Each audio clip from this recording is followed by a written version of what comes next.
Vamos em frente com o nosso Tudo Posso nessa tarde de segunda-feira. E a gente sabe, né, que uma boa noite de sono é melhor do que qualquer remédio. Dormir pouco pode causar aumento de peso e estresse e ainda elevar o risco de algumas doenças. E aí a gente está falando de diabetes, de obesidade, hipertensão e até doenças cardiovasculares. A secreção de alguns hormônios está relacionada ao sono e quando há privação de descanso, ocorrem mudanças que contribuem para o acúmulo de gordura corporal e podem causar, então, estresse e até dores no corpo. Sono e exercício como armas para combater o estresse é o assunto de agora no nosso quadro Homens Sem Tabus.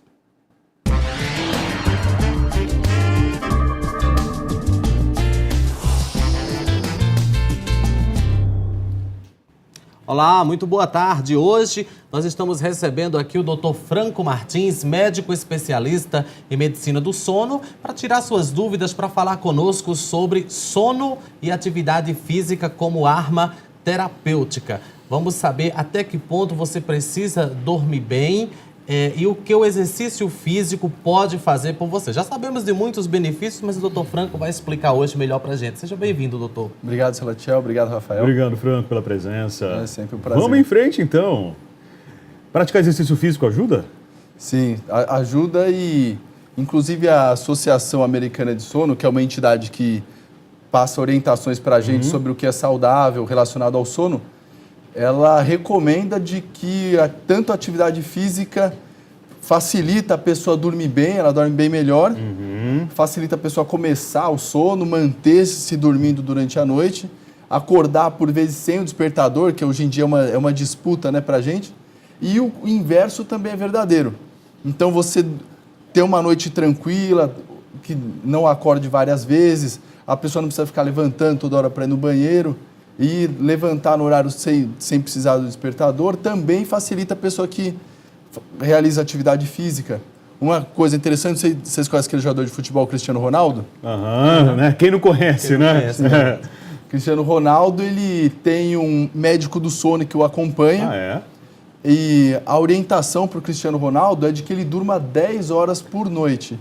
Nossa, esse é um luxinho para poucos, não é verdade, Franco? Pois é, mas se a gente imaginar quanto que custa o Cristiano Ronaldo num dia que ele está inspirado, que o cara vai e faz 5, 6 gols numa final de Champions League, a gente percebe que esses detalhes, eles fazem a diferença em atleta de alta performance. Eu vou até também dar um depoimento aqui, né? Eu já confessei para vocês, né, numa outra conversa aí, que eu tô meio desregrado com a atividade física ultimamente, né? Mas eu percebo que quando eu sigo a risca ali, justamente, né, as noites são melhores, são mais aproveitadas. Eu durmo com mais facilidade e realmente acabo não acordando à noite, né? E no outro dia a disposição é bem maior, é completamente diferente. Você consegue entrar num ritmo, né? Dormir mais cedo. Isso é verdade também, é. Sim, e a gente sabe que as pessoas que fazem exercício frequentemente, seguidamente, mesmo quando os dias que elas não fazem, ou se elas passam por um período de inatividade, ou que a pessoa está cansada, tal, com preguiça de fazer, mesmo assim elas acabam tendo essa memória dentro do organismo e dormem melhor do que a pessoa que é sedentária e não faz nenhum exercício. Agora eu fiquei com uma dúvida. Falando da questão do Cristiano Ronaldo, que a indicação dele seria de 10 horas por dia, a gente fala geralmente de 8 horas. Isso depende de cada caso, de acordo com a idade, com a rotina da pessoa? Sim, essa questão da quantidade de horas, ela é variável. O que a gente orienta para as pessoas é entre 7 a 8 horas. Porém, existem pessoas que a gente chama de grandes dormidores, que são pessoas que têm uma necessidade maior de dormir um pouco mais. Ou então, aquela pessoa que tem um pouco mais de preguiça para acordar de manhã. Tem pessoas que rendem mais no período da tarde. Sim. Não sei se vocês têm esse perfil mais de render melhor à tarde. E aquele perfil da pessoa que durante a semana se priva do sono e quer tirar o desconto de sábado e domingo? Exato. Funciona isso, velho? Não. Infelizmente, o sono ele não é um banco em que a gente vai tirando e consegue depositar depois. Mesmo a gente dormindo mais, até umas 10, 11 horas, a gente vai até meio-dia, 1 hora no sábado e no domingo, a qualidade de vida ela não volta. Franco, eu já ouvi dizer que as pessoas, a partir do momento que elas vão envelhecendo, né, elas tendem a dormir menos. É comum isso? Sim, é super comum e é o normal do ser humano. Então a gente pega, por exemplo, um bebê ou um recém-nascido, Eles passam quase que o dia todo dormindo, né? Aham. Tem bebês que dormem 16 horas por dia. Ele às vezes só acorda para mamar ali e já dorme de novo. E todo mundo conhece um senhor, um avô, uma pessoa de mais idade que vai dormir às vezes no mesmo horário que a família, porém quando é 4 ou 5 horas da manhã, a pessoa já está desperta fazendo Como atividade. a gente fala no interior, acorda com as galinhas, né? Mais ou menos assim que funciona, né? Sim, a pessoa mais idosa ela tem essa necessidade menor mesmo. É chato porque às vezes essa pessoa tem... Como o resto da família geralmente é mais jovem, a pessoa acaba ficando deitada, não tem muito o que fazer, ela não quer levantar para não fazer barulho. Então acaba sendo às vezes um pouco desconfortável tal. Tá, então isso é natural da idade, não é Sim. para se assustar. Não, a pessoa idosa ela tem uma necessidade menor mesmo do que a pessoa mais jovem. Tá. E aquele soninho que muita gente tende a tirar logo depois do almoço? Esse sono ele faz bem. Faz bem? Faz bem. O ideal, se a gente pudesse, obviamente, prescrever esse soninho da tarde, seria de 10 a 15 minutos. Tá. E você pode, inclusive, tomar um café antes de pegar no sono. Antes? Por quê? Porque o café ele tem essa atividade de excitar, de deixar a pessoa mais acordada. Porém, isso não é imediato. Então, se a gente tomar um café agora, vai demorar coisa de 15 minutos, mais ou menos, até você ficar mais ligadão. E aí, esse é o meio tempo de você dormir, tirar esse cochilo de 10 a 15 minutos. E despertar com facilidade? E acordar sem estar aquele grog, aquelas vezes a pessoa acorda assim, nossa, pior se eu tivesse ficado acordado. Existem alguns países que isso, inclusive, é até cultural, né? O comércio chega a fechar logo após o almoço para as pessoas tirarem essa meia horinha aí, até menos que isso, né? Aqui em São Paulo tem até restaurante que implantou lá um sistema que a pessoa tem como descansar um pouco, dormir depois. Olha, eu preciso conhecer ainda, eu não conheço. Eu vi uma matéria bem interessante. Sim, a gente conhece na Espanha, tem a siesta, né? Que é bem conhecida. Então lá, quando dá meio-dia, o pessoal encerra as atividades, vai para casa, porque eles têm uma qualidade de vida um pouco melhor que a maioria dos lugares aqui no Brasil, almoça e tira aquele cochilo e volta por volta das 2 horas ao trabalho. E aí das 2 eles vão até umas 6, mais ou menos 5 horas e encerrou as atividades. Tá. Por que em alguns casos a gente dorme legal, realmente dorme aí, igual o Cristiano Ronaldo, 10 horas e de repente acorda cansado? Parece que a disposição não veio logo ao amanhecer, Franco. Aí a gente tem 2 opções. Por exemplo, se é uma pessoa jovem, que não é obesa, tem um peso normal e não tem nenhum outro tipo de transtorno, provavelmente ela está só acordando em uma fase mais profunda.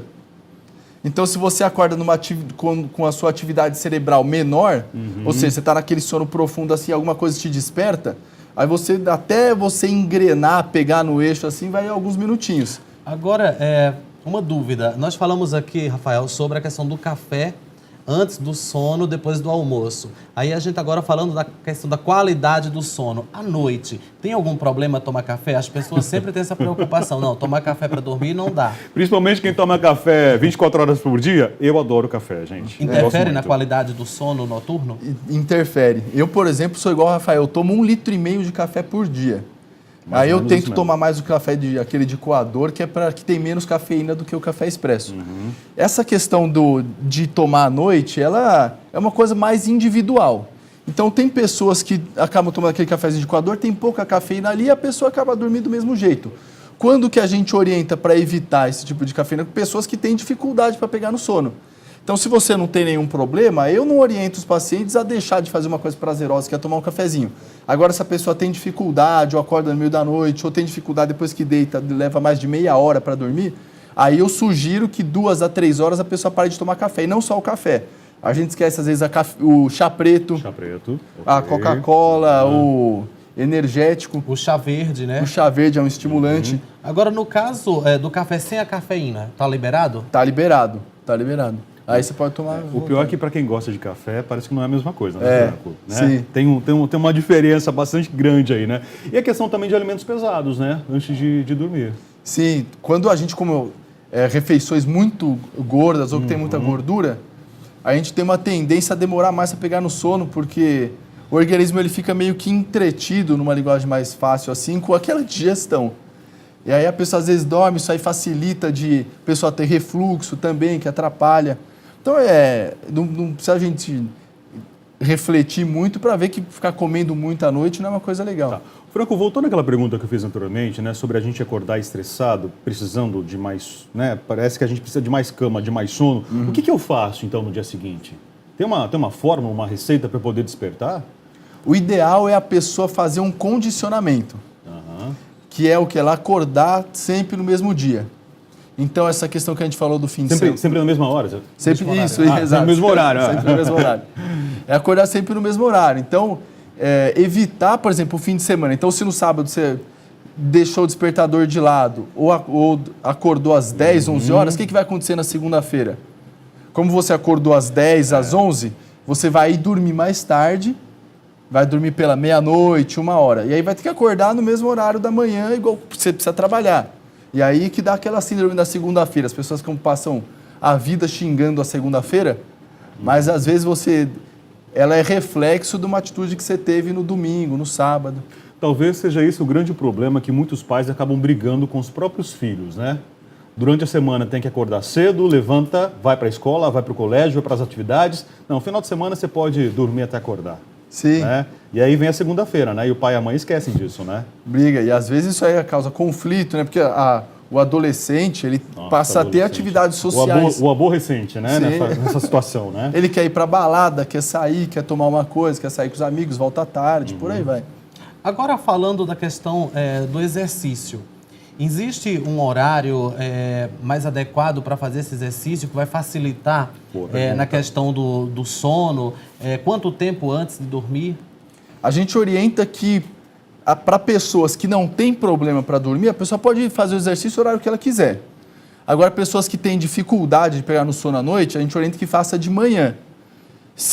Caso a pessoa não consiga fazer de manhã, 2 a 3 horas antes do horário que ela vai dormir. Então, se a pessoa dorme às 11, o ideal é terminar o exercício por volta das 8 horas. Não é todo mundo que consegue. Uma coisa só que eu queria ressaltar é que às vezes a gente esquece que alguns suplementos têm substâncias como a cafeína, a taurina que tem no Red Bull, que são estimulantes também. Às vezes não é o exercício, é aquele suplemento que a pessoa está tomando. E aí vai tirar o sono da pessoa, justamente isso. É por causa da academia. Vai ver o suplemento que tem um monte de cafeína. Vai deixar lá. A pessoa muito acelerada. É o pré-treino que a gente chama. Tá. Aqui em São Paulo, inclusive, tem muita academia já 24 horas, né? E tem gente que deixa para treinar de madrugada. Sim, pessoa que faz muita atividade, por exemplo, triatleta, corredor profissional, pessoa que anda de bicicleta profissionalmente, eles vão nos horários que tem menos gente, porque eles acabam rendendo mais, né? Não precisa ficar revezando o equipamento, etc. Bom, então a fórmula que o Franco explicou para a gente aqui, se a pessoa não tem problema para dormir, 11 horas da noite praticamente é o horário do sono dela, até as 8 horas treinou, perfeito? Exato. Saiu da academia. Se a pessoa já tem uma dificuldade maior, então fazer esse treino, essa atividade física no período da manhã. Exato. Aí entra naquela questão, né? Que a pessoa que é mais matutina, que rende mais de manhã, ela vai se sentir bem. Legal, acordo disposto, vou fazer atividade. Agora, a pessoa que se sente melhor lá pelas 10, 11 horas, que é a pessoa mais vespertina, que a gente chama, tem um hábito melhor à tarde, para ela vai ser um sofrimento fazer essa atividade de manhã. Muito tranquilo, então, né? Todos nós queremos ter uma boa noite de sono, sem dúvida alguma, né? Sim. Acordar disposto para exercer as nossas atividades diárias, dar conta de tudo isso. Claro que se a noite não foi bem aproveitada, problemas virão. Sim. É isso, né? Eu falei, inclusive, sobre problemas cardiovasculares, né, nessa nossa chamada. Qual que é essa associação, Franco? Quando a gente tem uma noite de sono ruim, entrecortada, o organismo ele acaba liberando substâncias para aumentar a sua atividade. Entre elas a gente tem a adrenalina, tem o cortisol, tem algumas substâncias que são inflamatórias, causam inflamação no organismo. E essas substâncias elas facilitam com que a gordura que está circulante no organismo, que é normal, ela se deposite nas artérias. E aí isso aí é causa de infarto, de derrame. Quando a gente faz o exercício, essa gordura que se deposita ali, ela pode ser consumida e facilita da pessoa ter menos desses eventos, como infarto, derrame. A mesma associação eu posso fazer, então, com diabetes, com obesidade, Sim. com colesterol, com outras patologias. Exato. E aí entra também a questão do hormônio do crescimento, que estava quando a gente falou no começo, um dos hormônios, que é o GH. E aí o GH ele é liberado quase que todo durante o sono. E ele está relacionado com, por exemplo, você foi fazer a sua academia. Quando você gastou aquela energia. Então, durante o sono, o GH e o processo próprio de dormir, eles vão recuperar aquilo ali. e facilita esse hormônio, está responsável por aumentar a musculatura, etc. Falando no GH, muitos atletas, muitas pessoas utilizam esse hormônio para ter um bom desempenho, a questão do condicionamento ganho. físico. Então não é só o exercício que facilita, que ajuda a questão do sono, mas o sono também produz naturalmente o hormônio que vai ajudar você a ter esse efeito e potencializar a atividade e o resultado. Exato. O que a gente pode comentar é que talvez a pessoa prestasse atenção se a pessoa está dormindo bem, para depois seguir para uma segunda etapa. Porque às vezes são coisas que a gente resolve com alguns hábitos, com algumas dicas que a gente veio falando nos outros programas, e pode evitar da pessoa se despender tempo, de ir atrás de outros problemas, por aí vai. Tá certo, bem explicado, né? Acho que não ficou dúvida, né? Na próxima semana ou em outra ocasião a gente volta a falar. Eu acho que em outra tirar ocasião, dúvidas. vamos justificar aqui, porque segunda-feira que vem é carnaval, né? É, isso, né? sim. Vocês vão cair na folia, pelo visto, né? E aí então a gente não vem. Sabia. Na próxima semana a gente volta com vocês. Tá certo, obrigado, Franco, obrigado, Obrigado, eu. Salatiel. Obrigado, Rafael. Gente, vamos fazer um intervalo. Na sequência, até Augusta Nani. Hoje tem um tradicional doce, muito presente em festas aí, doce de leite em pó. Daqui a pouco, então, essa delícia que a gente confere aqui no Pós.